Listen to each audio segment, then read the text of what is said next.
दसम पिता श्री गुरु गोबिंद सिंह जी महाराज द्वारा रचित दसम ग्रंथ का सिद्धांत और दार्शनिक विश्वास श्री गुरु ग्रंथ साहिब की ही विचारधारा से जुड़ा हुआ है। श्री गुरु ग्रंथ साहिब में प्राप्त भारतीय मिथकों, अवतारों और घटनाओं के संदर्भों की विस्तृत व्याख्या दसम ग्रंथ में मिलती है। इन प्राचीन कथाओं को वीर रस के रूप में प्रस्तुत करने का उद्देश्य धर्म के लिए संघर्ष, साहस और जागरूकता की भावना पैदा करना है। दसम ग्रंथ में किसी भी देवी देवता की स्वतंत्र सत्ता को स्वीकार नहीं किया गया, जैसे कि पंक्ति स्पष्ट करती है। काल पुरुष की देह मोह, कोटक बिसन महेश, कोट इंद्र ब्रह्मा किते, रवि सस क्रोर जलेस। इसी तरह मैना गणेश प्रथम मनाऊं, किशन बिसन कभू न ध्याऊं, कान सुने पहचान न तिनसों, लिव लागी मोरी पग इनसों। स्पष्ट है कि गुरु साहिब किसी देवी देवता के उपासक नहीं, बल्कि केवल अकाल पुरख की भक्ति को ही प्रमुख मानते हैं। और शिव, विष्णु और ब्रह्मा सभी उसी परम सत्ता की रचना है और उनकी शक्ति भी उसी से प्राप्त होती है। जहां तक 24 अवतार और रुद्र अवतार अर्थात शिव जी से संबंधित कथाओं का प्रश्न है, इनका मुख्य संदेश अहंकार का विनाश है। अनेक प्रसंगों में यह दर्शाया गया है कि जब बड़े देवताओं को अहंकार उत्पन्न होता है तो अकाल पुरुष ही उसे समाप्त करता है। इस प्रकार दसम ग्रंथ में शिवजी के अवतारों का वर्णन ये समझाने के लिए है कि सारी शक्तियां अकाल पुरुष के अधीन हैं और मनुष्य को अहंकार त्याग कर सत्य के मार्ग पर चलना चाहिए।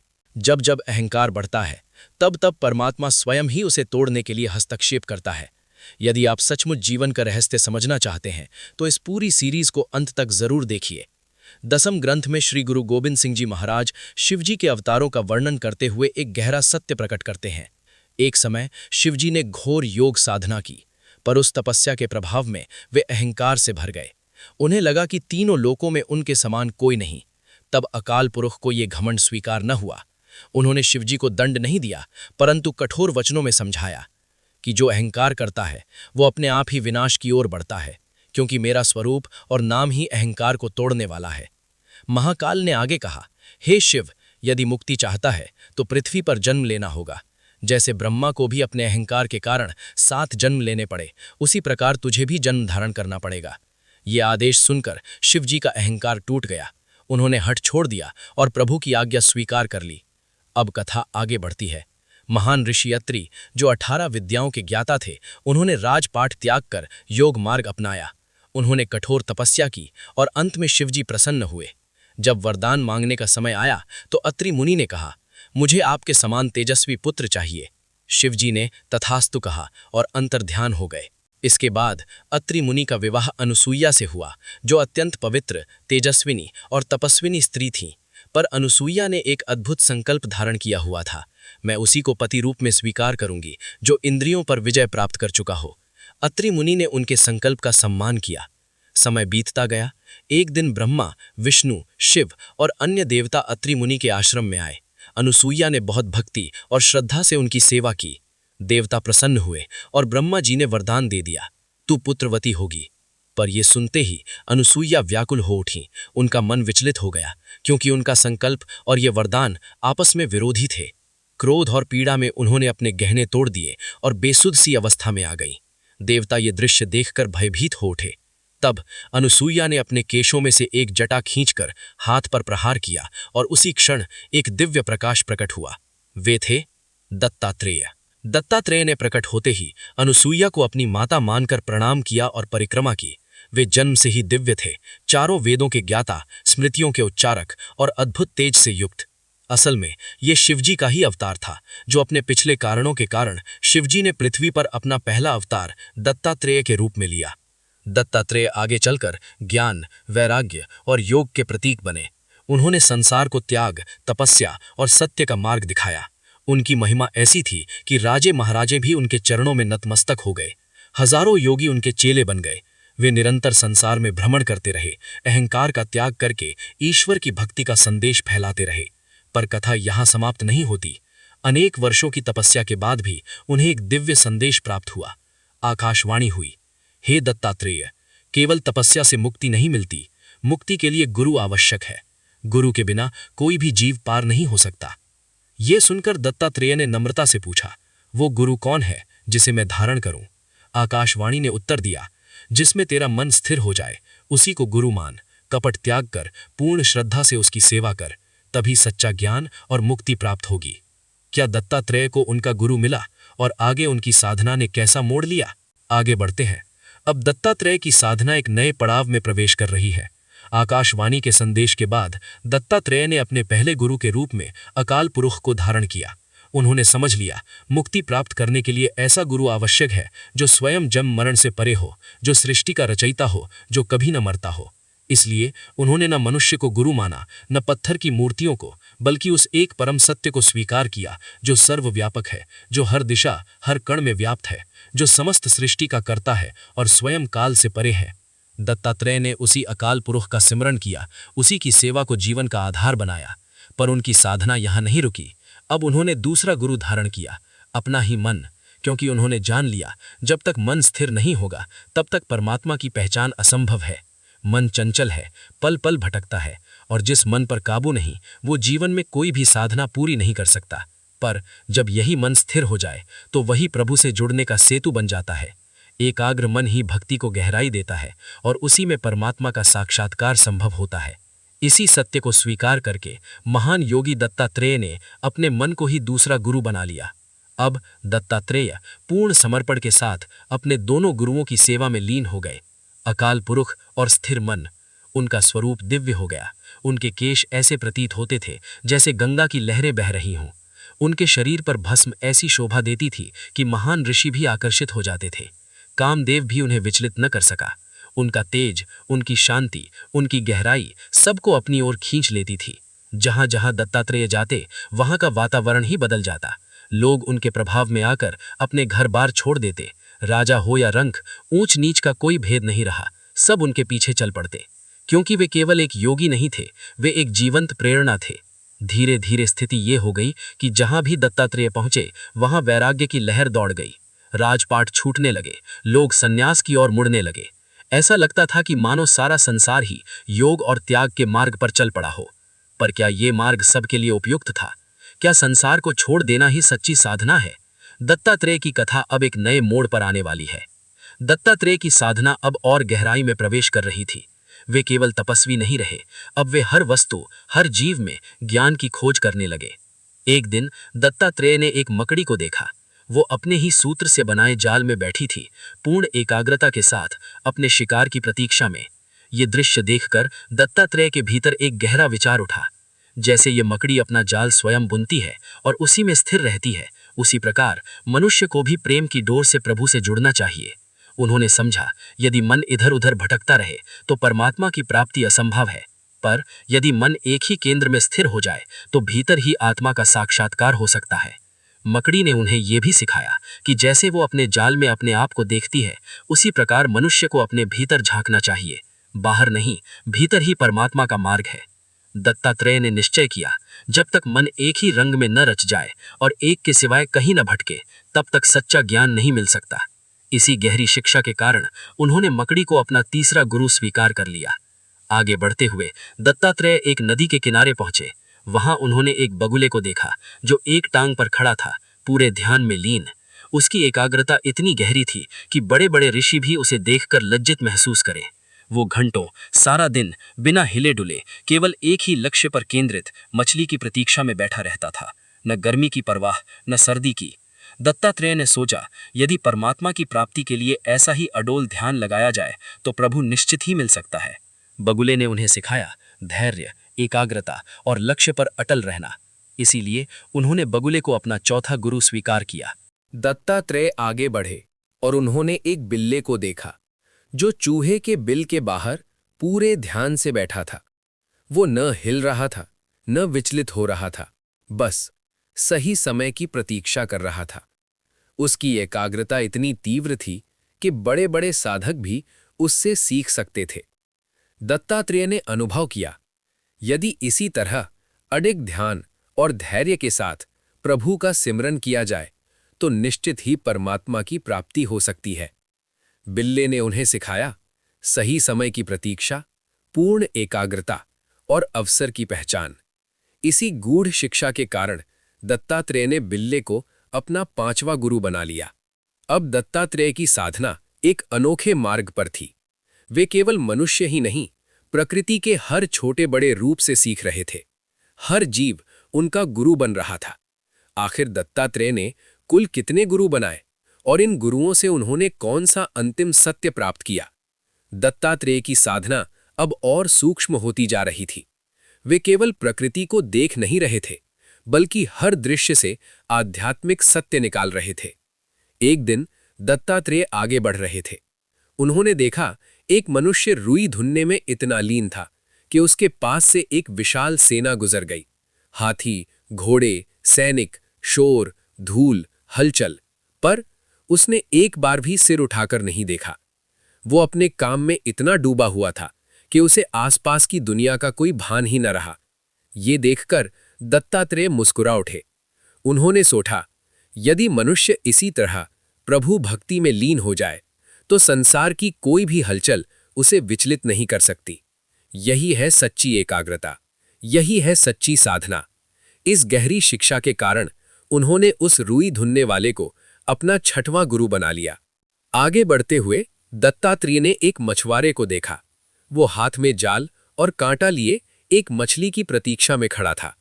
उसकी एकाग्रता इतनी गहरी थी मानो उसके शरीर में सांस भी न चल रही हो। वो इस डर से भी सावधान था कि कहीं उसकी सांस की आवाज से मछली भाग न जाए। उसका पूरा अस्तित्व केवल एक लक्ष्य पर केंद्रित था, मछली। दत्तात्रेय ने सोचा, यदि ऐसा ही अटूट ध्यान प्रभु प्राप्ति के लिए लगाया जाए तो निश्चित ही परमात्मा मिल सकता है। लक्ष्य के प्रति पूरा समर्पण और अडिग धैर्य, यही शिक्षा लेकर उन्होंने मछुआरे को अपना 7वां गुरु स्वीकार किया। आगे चलते हुए दत्तात्रेय एक घर पहुंचे। वहां उन्होंने एक दासी को देखा जो चंदन घिसने में पूरी तरह लीन थी। वो इतनी एकाग्र थी मानो उसे बाहरी संसार का कोई भान ही न हो। दत्तात्रेय स्वयं उसके पास से गुजरे, यहां तक कि उसका स्पर्श भी हुआ। फिर भी उसने सिर उठाकर नहीं देखा, न ये जाना कि कौन आया, राजा या कोई सामान्य मनुष्य। वो बस अपने काम में पूरे समर्पण से लीन थी। ये दृश्य देखकर दत्तात्रेय के हृदय में भाव उमड़ पड़े। धन्य है ये आत्मा जिसकी प्रीत इतनी गहरी है। उन्होंने समझा, जब तक मन पूरी तरह समर्पित न हो तब तक परमात्मा की प्राप्ति नहीं होती। ये वही सत्य है जिसे चारों वेद भी स्वीकारते हैं। इसीलिए दत्तात्रेय ने उस दासी को अपना 8वां गुरु बना लिया। अब दत्तात्रेय की साधना एक अद्भुत ऊंचाई पर पहुंच रही थी। हर छोटा दृश्य एक बड़ा सत्य बन रहा था। आगे दत्तात्रेय को और किन-किन रूपों में गुरु मिले और इन सब शिक्षाओं का अंतिम सत्य क्या था? दत्तात्रेय की साधना अब एक और सूक्ष्म रहस्य की ओर बढ़ रही थी। वे जहां भी जाते, उनकी उपस्थिति मात्र से ही पाप दूर हो जाते। वातावरण में एक दिव्यता फैल जाती, मानो आकाश में अनहद नाद गूंज रहे हों। एक दिन दत्तात्रेय आगे बढ़ रहे थे, तभी उनकी नजर एक छोटी बालिका पर पड़ी। वो अपनी गुड़िया से खेल रही थी, पूरी तरह मग्न, पूरी तरह लीन।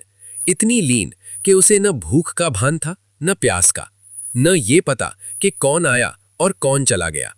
दत्तात्रेय उसके पास पहुंचे, उसे ध्यान से देखा, पर उस बालिका ने एक बार भी सिर उठाकर नहीं देखा। वो अपनी ही दुनिया में खोई हुई थी। उसका प्रेम, उसकी मलिनता और उसकी सहज अवस्था से गहराई से प्रभावित हुए। उन्होंने उसे अपना 12वां गुरु स्वीकार कर लिया। अब दत्तात्रेय की ये यात्रा और भी अद्भुत होती जा रही थी। हर गुरु एक नया रहस्य खोल रहा था। आगे दत्तात्रेय को और कौन-कौन गुरु मिले और क्या इन सब गुरुओं की शिक्षा किसी एक अंतिम सत्य की ओर संकेत करती है? दत्तात्रेय की साधना अब अपने सबसे सूक्ष्म और गहरे पड़ाव पर पहुंच चुकी थी, जहां हर गुरु केवल ज्ञान ही नहीं बल्कि एक जीवन का सिद्धांत सिखा रहा था। एक रात घनघोर वर्षा हो रही थी। आकाश गरज रहा था, धरती जल से भर चुकी थी। सभी जीव अपने अपने आश्रय की ओर भाग चुके थे। पर उसी अंधेरी रात में दत्तात्रेय ने एक अद्भुत दृश्य देखा। एक सेवक राजमहल के द्वार पर खड़ा था, हाथ में तलवार, शरीर अडोल, मन पूरी तरह जागृत। वो एक पैर पर स्थिर खड़ा था, मानो कोई अचल स्तंभ हो। बरसात की कोई परवाह नहीं, ठंड का कोई असर नहीं, न उसने छांव ली, न ही अपने स्थान से हिला। उसका संकल्प इतना दृढ़ था कि वो अपनी ड्यूटी से रत्ती भर भी विचलित नहीं हुआ। दत्तात्रेय उसे ध्यान से देखने लगे। उन्होंने देखा, चारों ओर भय का वातावरण था। सभी जीव छिप चुके थे, पर ये सेवक निडर खड़ा था। उसके हाथ की तलवार अग्नि की ज्वाला की तरह चमक रही थी और उसका मन अपने कर्तव्य में पूरी तरह लीन था। दत्तात्रेय के भीतर एक गहरी अनुभूति जागी। ये सच्ची सेवा है, ये सच्ची निष्ठा है। बिना किसी स्वार्थ के, बिना किसी भय के, बिना किसी विचलन के अपने कर्तव्य पर अडिग रहना, यही सच्ची साधना है। उन्होंने समझ लिया, यदि साधक भी इसी तरह प्रभु भक्ति में अडिग हो जाए तो संसार की कोई भी विपत्ति उसे गिरा नहीं सकती।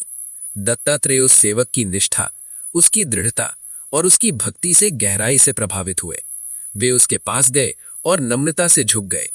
उन्होंने उस सेवक को अपना 13वां गुरु स्वीकार कर लिया।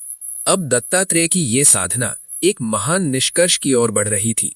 हर गुरु एक नई दिशा, एक नया सत्य दे रहा था। आखिर दत्तात्रेय के शेष गुरु कौन थे और इन सब शिक्षाओं का अंतिम सार क्या निकला? दत्तात्रेय की साधना अब अपने सबसे सूक्ष्म और गहरे पड़ाव पर पहुंच चुकी थी, जहां हर गुरु केवल ज्ञान ही नहीं बल्कि एक जीवन का सिद्धांत सिखा रहा था। एक दिन दत्तात्रेय आगे बढ़ रहे थे। उनका तेज इतना दिव्य था कि जो भी उन्हें देखता पल भर में ही उनके चरणों में झुक जाता। इसी दौरान उनकी नजर एक स्त्री पर पड़ी। वो अद्भुत सुंदरता की मूर्ति थी। ऐसा लगता था मानो सृष्टि की सारी सुंदरता एक ही रूप में समा गई हो। देवियां भी उसे देखकर लज्जित महसूस करें, अप्सराएं भी उसके सामने फीकी पड़ जाएं। पर उसकी सबसे बड़ी विशेषता उसकी सुंदरता नहीं थी। उसकी सबसे बड़ी शक्ति थी उसकी अटूट निष्ठा। वो एक पतिव्रता स्त्री थी। बाहर से वो अपने घर के काम कर रही थी, पर भीतर से उसका मन केवल अपने पति में ही लीन था। न कोई दूसरा आकर्षण, न कोई दूसरा विचार। उसके लिए संसार में केवल एक ही केंद्र था, उसका पति। दत्तात्रेय ने यह देखा और उनके भीतर एक गहरा सत्य प्रकट हुआ। यदि साधक भी इसी तरह एक ही परमात्मा में लीन हो जाए, यदि उसका मन किसी और की ओर ना भटके, तो उसे परम सत्य की प्राप्ति निश्चित होगी। उन्होंने समझा, सच्ची भक्ति का अर्थ है एकाग्र प्रेम, जहां दूसरे किसी के लिए स्थान न हो, न कोई द्वैत, न कोई विचलन। दत्तात्रेय उस स्त्री की निष्ठा, उसकी पवित्रता और उसकी एकाग्रता से गहराई से प्रभावित हुए। वे नम्र होकर उसके चरणों में झुक गए और उसे अपना 14वां गुरु स्वीकार कर लिया। जिस प्रकार पतिव्रता स्त्री अपने पति के अलावा किसी और को स्वीकार नहीं करती, उसी प्रकार सच्चे साधक को भी चाहिए कि वो केवल एक परमात्मा को माने, अपने मन को उसी में स्थिर करे और हर प्रकार के अहंकार और भ्रम का त्याग कर दे। अब दत्तात्रेय की ये दिव्य यात्रा अपने अंतिम रहस्य की ओर बढ़ रही है। आगे दत्तात्रेय के बाकी गुरु कौन थे और क्या इन सब शिक्षाओं का कोई अंतिम निष्कर्ष निकला? दत्तात्रेय की साधना अब त्याग के सबसे गहरे सत्य की ओर बढ़ रही थी। वे जंगल में विचरण कर रहे थे, भस्म से अलंकृत शरीर, मुख से प्रभु के गुणों का गायन और मन पूरी तरह विरक्त।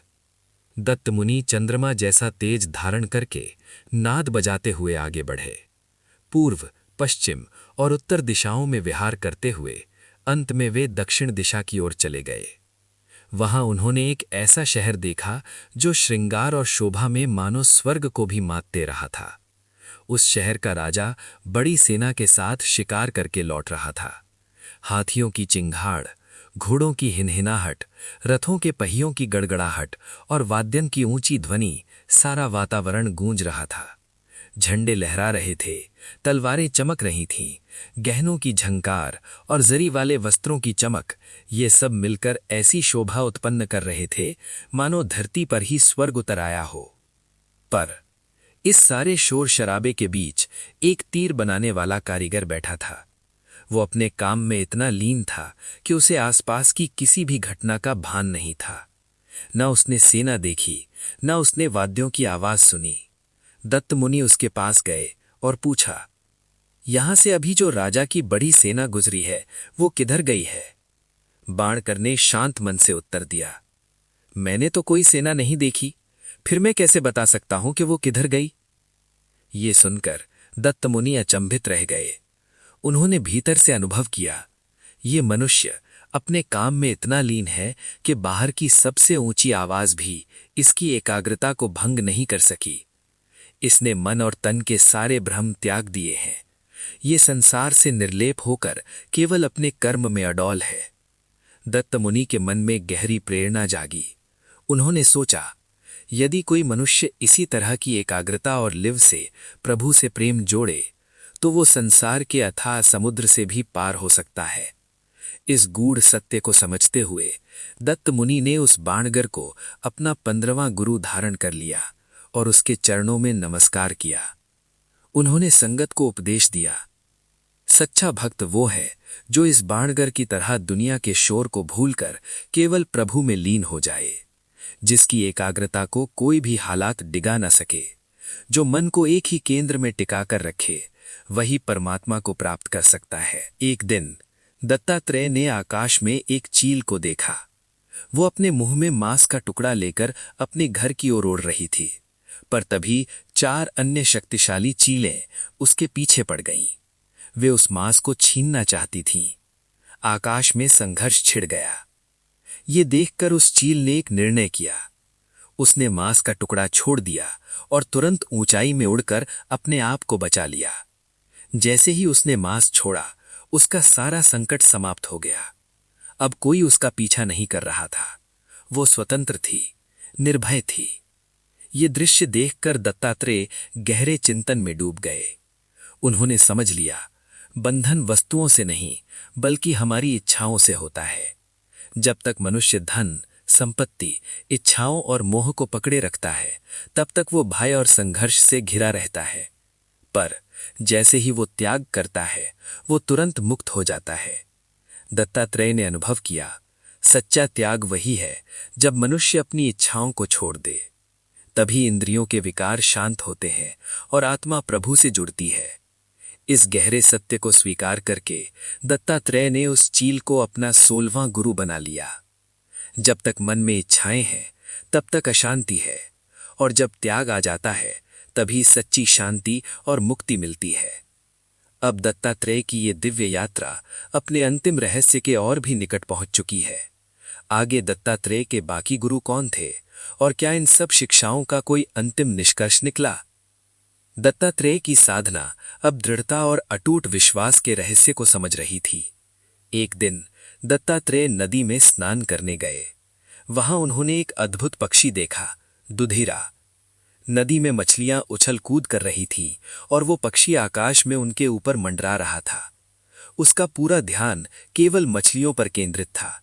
दत्तात्रेय ने देखा, समय बीतता गया, सूर्य अस्त हो गया, चारों ओर अंधेरा छा गया। अब तो मछलियां दिखनी भी बंद हो गई थीं। फिर भी वो पक्षी उसी एकाग्रता, उसी दृढ़ता के साथ लगातार चक्कर लगाता रहा। ये दृश्य देखकर दत्तात्रेय के भीतर एक गहरा सत्य जागा। ये केवल ध्यान नहीं, ये अटूट विश्वास है। उन्होंने सोचा, जब लक्ष्य दिखे भी नहीं तब भी जो साधक अपना ध्यान ना छोड़े वही सच्चा साधक है। उस पक्षी ने उन्हें सिखाया, सच्ची भक्ति में परिस्थितियां रुकावट नहीं बनती। सच्चा साधक अंधेरे में भी अपने लक्ष्य को नहीं भूलता। दत्तात्रेय ने समझ लिया, प्रभु भले दिखाई ना देता हो, पर यदि दृढ़ विश्वास और एकाग्रता बनी रहे तो उसकी प्राप्ति निश्चित है। जो थोड़ी सी कठिनाई में ही भटक जाए वो परमात्मा को नहीं पा सकता, पर जो हर परिस्थिति में अडिग रहे वही अंत में प्रभु को पा लेता है। दत्तात्रेय उस पक्षी की दृढ़ता और अटूट निष्ठा से गहराई से प्रभावित हुए और उन्होंने उसे अपना 17वां गुरु स्वीकार कर लिया। जब लक्ष्य दिख रहा हो तब ध्यान रखना आसान है, पर जब लक्ष्य ना दिखे फिर भी ध्यान बनाए रखना ही सच्ची साधना है। अब दत्तात्रेय की यह अद्भुत यात्रा अपने अंतिम रहस्य के और भी निकट पहुंच चुकी है। आगे दत्तात्रेय के बाकी गुरु कौन थे और क्या इन सब शिक्षाओं का कोई अंतिम निष्कर्ष निकला? दत्तात्रेय की साधना अब उस अवस्था तक पहुंच चुकी थी जहां प्रेम ही सब कुछ बन जाता है। एक दिन दत्तात्रेय अपनी चेलों के साथ घने जंगल में पहुंचे। चारों ओर घना अंधेरा, ऊंचे वृक्ष और गहरी शांति। वे एक सरोवर के पास रुके, स्नान करने लगे और प्रभु के गुण गाने लगे। पर उसी समय वहां एक शिकारी खड़ा था। वो हिरण के शिकार की प्रतीक्षा कर रहा था। उसकी नजर इतनी केंद्रित थी कि उसने दत्तात्रेय को भी हिरण समझ लिया। चेलों ने शोर मचाया, ये हिरण नहीं, महान मुनि है। पर शिकारी ने अपना निशाना नहीं हटाया। कुछ समय बाद जब उसकी चेतना वापस आई तो उसने कहा, मुझे तो सब कुछ हिरण ही दिखाई दे रहा था। ये सुनकर दत्तात्रेय के भीतर एक गहरा सत्य प्रकट हुआ। ये केवल ध्यान नहीं, ये पूरी मलिनता है। उन्होंने समझा, जब मनुष्य किसी एक भाव में पूरी तरह डूब जाता है तो उसे हर जगह वही दिखाई देता है। जैसे शिकारी को हर ओर हिरण ही दिख रहा था, उसी प्रकार यदि साधक को हर जगह प्रभु दिखे तो वही सच्ची भक्ति है। दत्तात्रेय ने अनुभव किया, जब प्रेम इतना गहरा हो जाए कि साधक स्वयं को भी भूल जाए, तब वो परमात्मा में ही विलीन हो जाता है। सच्ची साधना वही है जहां देखने वाला भी मिट जाए और केवल प्रभु ही रह जाए। शिकारी की इस गहरी मलिनता और प्रेम से प्रभावित होकर दत्तात्रेय ने उसे अपना 18वां गुरु स्वीकार कर लिया। जब तक हम प्रभु को अलग देखते हैं तब तक दूरी बनी रहती है, पर जब हर वस्तु में वही दिखाई देने लगे तभी सच्ची प्राप्ति होती है। दत्तात्रेय की ये अद्भुत यात्रा अब अपने अंतिम और सर्वोच्च सत्य के बिल्कुल निकट पहुंच चुकी थी। दत्तात्रेय की साधना अब उस अवस्था में पहुंच चुकी थी जहां हर दृश्य एक गहरा आध्यात्मिक संकेत बन चुका था। योग की सारी कलाएं सीखकर मुनि दत्त आगे बढ़े। उनका प्रताप और तेज अपरंपार था। वे प्रभु का जाप करते हुए संसार में विहार कर रहे थे। एक दिन अवधूत दत्त अपने चेलों सहित एक नगर में पहुंचे। उनकी रूप सुंदरता को देखकर सभी लोग हैरान रह गए। चारों दिशाओं के लोग इन योगियों को ठहर कर देखने लगे। उसी समय दत्तात्रेय ने एक तोता देखा जो एक पिंजरे यानी कड़िक्की में फंसा हुआ था। उन्होंने तुरंत उस तोते को मुक्त कर दिया और जैसे ही तोता मुक्त हुआ वो झट उड़ गया। ये दृश्य देखकर दत्तात्रेय के भीतर एक गहरा विचार उठा। उन्होंने समझा, जैसे ये तोता पिंजरे में फंसा हुआ था, उसी तरह मनुष्य भी मोह माया के जाल में फंसा हुआ है। उन्होंने कहा, मनुष्य बुद्धि का घर है, पर फिर भी माया के भ्रम में फंसा रहता है। स्त्री, घर, धन, संबंध, इन सब के मुंह में मनुष्य जकड़ा रहता है। काम, क्रोध और लोभ के कारण वो अपने वास्तविक स्वरूप को भूल जाता है। अपने स्वार्थ के लिए बड़े बड़े अन्याय कर बैठता है और अंत में दुखों का भागी बनता है। दत्तात्रेय ने इस गहरे सत्य को समझते हुए कहा, ये तोता मेरा 19वां गुरु है, क्योंकि जैसे तोता पिंजरा छोड़कर मुक्त हो गया, उसी तरह यदि मनुष्य मोह माया के जाल को छोड़ दे तो वो भी सच्ची आज़ादी प्राप्त कर सकता है। उन्होंने संगत को उपदेश दिया, यदि मनुष्य सब कुछ त्याग कर एक परमात्मा से प्रेम जोड़ ले तो उसके सारे दुख दूर हो जाते हैं और वो परमात्मा को प्राप्त कर लेता है।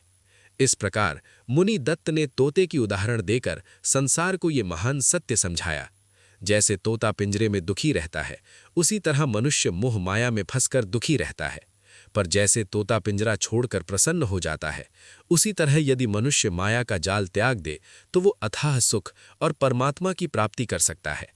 इस प्रकार तोता दत्तात्रेय का 19वां गुरु बना। एक दिन दत्तात्रेय अपने असंख्य शिष्यों के साथ एक नगर में पहुंचे। उनके आगमन से सारा नगर उमड़ पड़ा। राजा हो या सामान्य मनुष्य, सब उनके दर्शन के लिए दौड़े चले आए। सभी ने उनके चरण छुए, आशीर्वाद लिया। पर उसी स्थान पर एक शाह बैठा था। वो अपनी दुकान पर लेन देन और हिसाब में इतना लीन था कि उसने एक बार भी सिर उठाकर नहीं देखा, न ये कि कौन आया, न ये कि कौन गया। दत्तात्रेय ये देखकर हैरान रह गए। उन्होंने देखा, ये मनुष्य अपने काम में इतना डूबा है कि उसके लिए बाहरी संसार का कोई अस्तित्व नहीं। तभी उनके भीतर एक गहरा विचार उत्पन्न हुआ, यदि मनुष्य इसी तरह प्रभु भक्ति में लीन हो जाए तो क्या उसे परमात्मा की प्राप्ति नहीं होगी। उन्होंने समझा, सच्ची साधना वही है जहां मन पूरी तरह एक ही लक्ष्य में डूब जाए, जहां संसार की कोई भी घटना ध्यान को विचलित न कर सके। दत्तात्रेय उस शाह की एकाग्रता और मलिनता से गहराई से प्रभावित हुए और उस शाह को अपना 20वां गुरु स्वीकार कर लिया। जिस प्रकार शाह अपने व्यापार में डूबा हुआ था, उसी प्रकार साधक को भी प्रभु में डूब जाना चाहिए। जब मन केवल एक में लग जाता है, तभी सच्ची प्राप्ति होती है। अब दत्तात्रेय की ये दिव्य यात्रा अपने अंतिम रहस्य के बिल्कुल निकट पहुंच चुकी है। आगे दत्तात्रेय के अंतिम गुरु कौन थे और इन सब गुरुओं की शिक्षा का अंतिम निष्कर्ष क्या है? दत्तात्रेय की साधना अब एक और सूक्ष्म सत्य को समझ रही थी, अभ्यास और निरंतरता का सत्य। एक दिन दत्तात्रेय आगे बढ़ रहे थे, तभी उन्होंने एक मनुष्य को देखा जो अपने सामने एक तोता लेकर बैठा था। वो उसे बोलना सिखा रहा था, पर यह कोई सामान्य दृश्य नहीं था। वो मनुष्य पूरी तरह उसी काम में लीन था, इतना लीन कि न उसे आसपास की दुनिया का भान था, न ये कि कौन आया, न ये कि कौन गया। दत्तात्रेय अपने असंख्य शिष्यों के साथ उसके पास से गुजरे, फिर भी उसने एक बार भी सिर उठाकर नहीं देखा। वो बस एक ही शब्द को बार बार दोहरा रहा था ताकि तोता उसे सीख जाए। ये देखकर दत्तात्रेय के भीतर एक गहरा सत्य प्रकट हुआ। सच्चा ज्ञान केवल सुनने से नहीं, बल्कि निरंतर अभ्यास से प्राप्त होता है। उन्होंने समझा, जिस प्रकार ये मनुष्य एक ही शब्द को बार बार दोहराकर तोते को सिखा रहा है, उसी तरह साधक को भी प्रभु के नाम का निरंतर जाप करना चाहिए, बिना थके, बिना रुके, बिना विचलित हुए। जब तक मन पूरी तरह नाम में डूब न जाए, तब तक सच्ची प्राप्ति संभव नहीं। दत्तात्रेय उस मनुष्य की लगन, धैर्य और निरंतर अभ्यास से गहराई से प्रभावित हुए और उसे अपना 21वां गुरु स्वीकार कर लिया। नाम जाप केवल शब्द नहीं, एक निरंतर साधना है। जो साधक बिना रुके अभ्यास करता है, वही अंत में प्रभु से जुड़ जाता है। अब दत्तात्रेय की ये दिव्य यात्रा अपने अंतिम रहस्य के बिल्कुल निकट पहुंच चुकी है। आखिर दत्तात्रेय के अंतिम गुरु कौन थे और इन सब शिक्षाओं का अंतिम सार क्या निकला?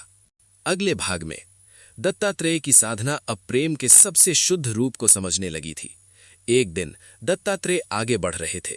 उन्होंने एक किसान को देखा जो खेत में हल चला रहा था। वो अपने काम में इतना लीन था कि उसे आसपास की किसी भी चीज का भान नहीं था।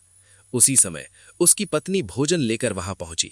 सिर पर बर्तन, कदमों में स्थिरता और मन में केवल एक ही भाव, अपने पति का स्मरण। दत्तात्रेय अपने शिष्यों के साथ उसके पास पहुंचे, पर उस स्त्री ने एक बार भी उनकी ओर नहीं देखा।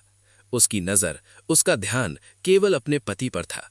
ये दृश्य देखकर दत्तात्रेय के भीतर एक अद्भुत अनुभूति जागी। उन्हें ऐसा प्रतीत हुआ मानो दो योद्धा प्रेम के बाणों से एक दूसरे को भेद रहे हों। ये कोई सामान्य संबंध नहीं था, ये था शुद्ध, निष्कपट और पूरी तरह समर्पित प्रेम। दत्तात्रेय भाव विभोर हो उठे। वे उस स्त्री के चरणों में झुक गए और समझ गए, यदि साधक भी इसी प्रकार एक ही प्रभु में लीन हो जाए, यदि उसका प्रेम इतना शुद्ध हो कि उसे परमात्मा के सिवा कुछ दिखाई न दे, तो उसे परमात्मा की प्राप्ति निश्चित होगी। उन्होंने अनुभव किया, सच्ची भक्ति का अर्थ है पूर्ण समर्पण, जहां मन, वचन और कर्म सब एक ही केंद्र में जुड़ जाएं। दत्तात्रेय उस पतिव्रता स्त्री के पवित्र प्रेम और निष्ठा से गहराई से प्रभावित हुए और उसे अपना 21वां गुरु स्वीकार कर लिया। जिस प्रकार वो स्त्री अपने पति में पूरी तरह लीन थी, उसी प्रकार साधक को भी प्रभु में पूरी तरह लीन होना चाहिए। जब प्रेम शुद्ध और एकाग्र हो जाता है, तभी परम सत्य की प्राप्ति होती है। एक दिन चारों ओर गूंजते नाद, बजते नगाड़े और दिव्यता से भरा वातावरण। दत्तात्रेय आगे बढ़ रहे थे। तभी उन्होंने एक अद्भुत स्त्री, जक्षणी नार को देखा। वो राग गा रही थी, पर यह केवल गायन नहीं था। वो उस राग में पूरी तरह डूबी हुई थी, इतनी लीन कि उसे न स्थान का ज्ञान था, न समय का, न अपने शरीर का। वो केवल गा रही थी और उसी में खोती जा रही थी। दत्तात्रेय ये देखकर भाव विभोर हो उठे। उन्होंने समझ लिया, जब साधक किसी साधना में इतना डूब जाए कि अपने आप को ही भूल जाए, वही सच्ची मलीनता है। उन्होंने अनुभव किया, यदि मनुष्य भी इसी तरह प्रभु भक्ति में लीन हो जाए, तो उसे परमात्मा की प्राप्ति में कोई रुकावट नहीं रहती। सच्ची साधना वही है जहां साधक और साधना एक हो जाएं। दत्तात्रेय उस जक्षणी नार की एकाग्रता, प्रेम और मलीनता से गहराई से प्रभावित हुए। वे उसके चरणों में झुक गए और उसे अपना 23वां गुरु स्वीकार कर लिया। जब तक साधक अलग है, तब तक दूरी है, पर जब साधक अपने आप को भूल जाए, तभी सच्ची प्राप्ति होती है। अब दत्तात्रेय की ये महान यात्रा अपने अंतिम और सबसे बड़े सत्य के बिल्कुल निकट पहुंच चुकी है। आखिर दत्तात्रेय का अंतिम गुरु कौन था और इन सब गुरुओं की शिक्षा का अंतिम निष्कर्ष क्या है? दत्तात्रेय की अद्भुत यात्रा अब अपने अंतिम और सर्वोच्च सत्य पर पहुंच चुकी थी। लंबी साधना के बाद दत्तात्रेय सुमेर पर्वत की चोटी पर पहुंचे। वहां उन्होंने वर्षों तक घोर तपस्या की। अंत में कर्ता परमात्मा प्रसन्न हुआ। अब दत्तात्रेय के मन में एक ही प्रश्न था, इस सृष्टि को किसने बनाया और कौन इसे अपने भीतर समेट लेता है। गहरे ध्यान में लीन होकर उन्होंने उस परम सत्य का अनुभव किया। उनकी आत्मा परमात्मा में विलीन हो गई, जैसे अनेक धाराएं मिलकर एक ही सागर बन जाती हैं, और तभी उन्हें अंतिम सत्य प्राप्त हुआ। इस संसार में अनेक गुरु हो सकते हैं, अनेक मार्ग हो सकते हैं, पर सच्चा गुरु केवल एक है, अकाल पुरख परमात्मा। दत्तात्रेय ने 24 गुरु धारण किए, हर गुरु से एक शिक्षा ली, पर अंत में सभी शिक्षाएं एक ही बिंदु पर आकर मिलीं, एक नाम, एक सत्य, एक परमात्मा। उन्होंने समझ लिया, धन, वैभव, तपस्या, योग सब यहीं रह जाता है, समय किसी को नहीं छोड़ता। बड़े बड़े राजा, महान योगी सब काल के अधीन हो जाते हैं। जब शरीर ही नश्वर है तो फिर अहंकार किस बात का। जब सब कुछ नष्ट होना है तो फिर आसक्ति क्यों। न भेष से मुक्ति मिलती है, न कठोर तप से। मुक्ति मिलती है केवल सच्चे प्रेम से। जो साधक एकाग्र होकर एक ही परमात्मा से प्रेम करता है, वही उसे प्राप्त करता है। अंत में दत्तात्रेय की आत्मा परमात्मा में विलीन हो गई और उनके द्वारा दिया गया मार्ग समय के साथ धुंधला पड़ गया, पर उनका संदेश आज भी उतना ही सत्य है। सच्चा गुरु केवल एक है, अकाल पुरख। उसी का सिमरण करो, उसी से प्रेम करो, उसी में लीन हो जाओ। जब मन एक में टिक जाता है, तभी जीवन सफल हो जाता है। यदि आप सचमुच जीवन का रहस्य समझना चाहते हैं, तो दत्तात्रेय जी के 24 गुरु हमें सिखाते हैं कि ज्ञान हर जगह है, गुरु हर रूप में मिल सकता है, पर अंत में सच्चा सहारा केवल एक परमात्मा ही है। कमेंट में ज़रूर बताइए, आपको सबसे अधिक प्रभाव किस गुरु की कथा ने किया। वीडियो पसंद आए तो लाइक करें, चैनल को सब्सक्राइब करके बेल आइकन दबाएं। इस ज्ञान को अपने परिवार और मित्रों तक ज़रूर शेयर करें। धन्यवाद।